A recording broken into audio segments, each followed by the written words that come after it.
Welcome to This Explainer. Okay, let's jump right in, because today we are exploring what is absolutely the ultimate machine learning superpower: feature engineering and selection.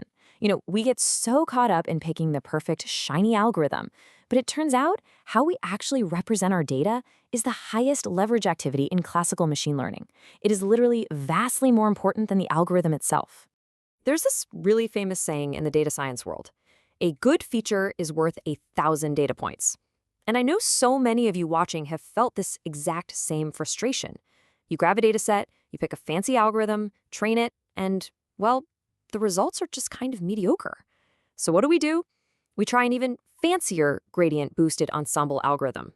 And still mediocre.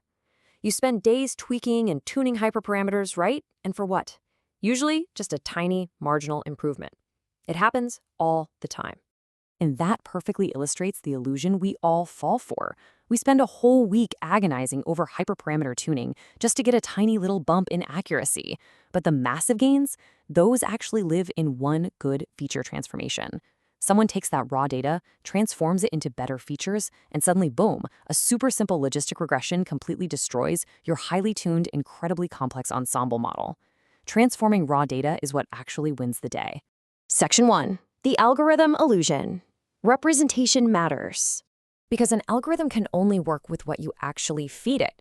If you give a house price model clean, clear features like square footage and number of bedrooms, it will effortlessly beat a super complex model that's just struggling to parse a raw string address.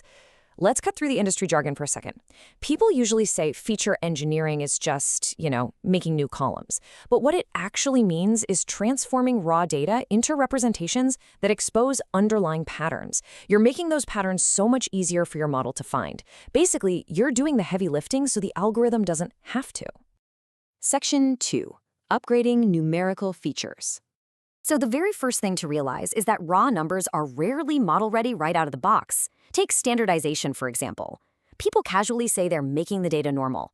But mathematically speaking, we're subtracting the mean and dividing by the standard deviation. That maps the feature to a mean of 0 and a standard deviation of 1.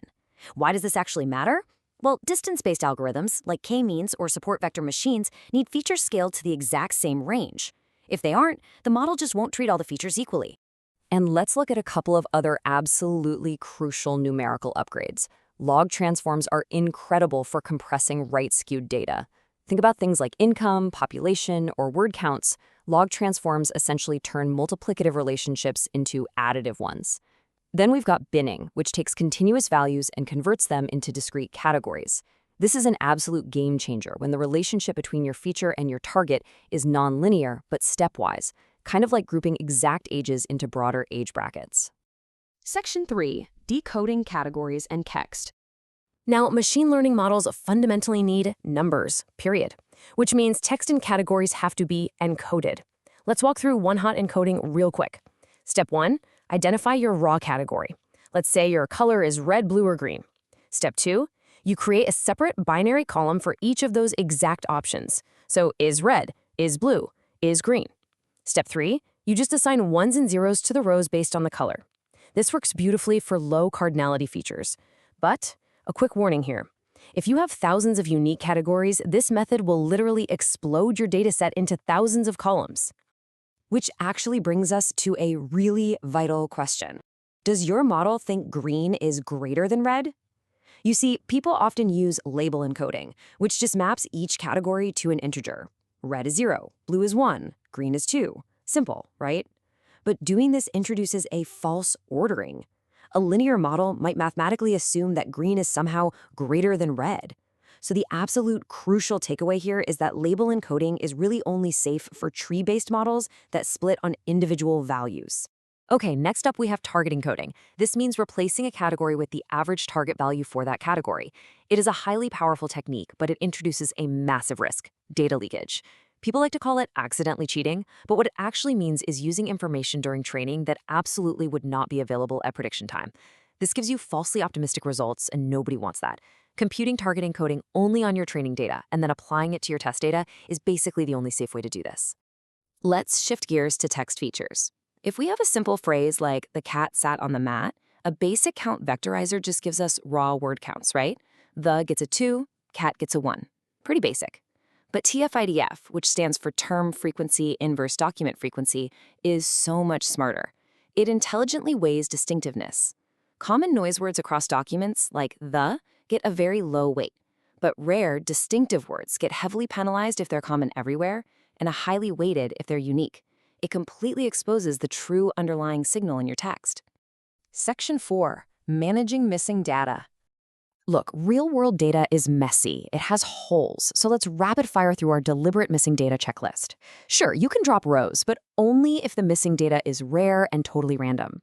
You can also use imputation, which is just replacing blanks with estimated values. Mean and median are great for this, and keep in mind median is far more robust to outliers. Use mode for categories. For time series, forward or backward fill works best. But honestly, here's my absolute favorite, the indicator column. You just add a binary column called "was this missing?" because sometimes the mere fact that data is missing is itself an incredibly valuable, informative signal for your model. Before we wrap up feature creation, we have to talk about feature interaction.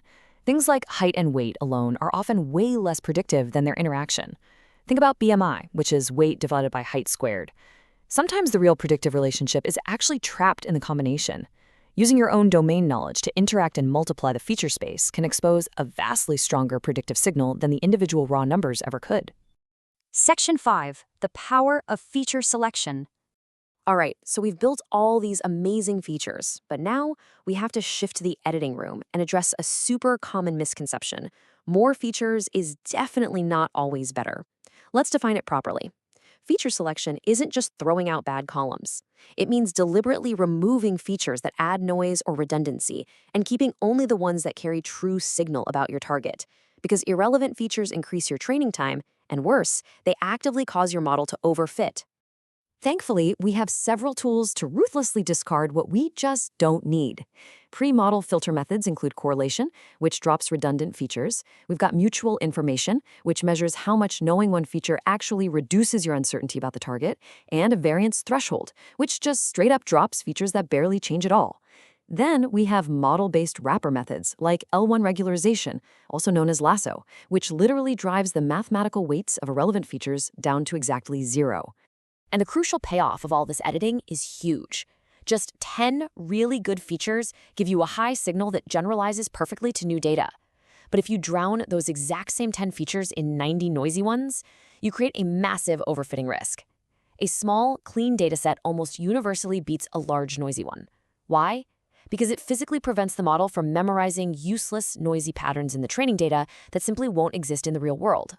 Which leaves us with this final, incredibly important thought for today's explainer. What hidden signals are trapped in your raw data right now, just waiting for the right transformation?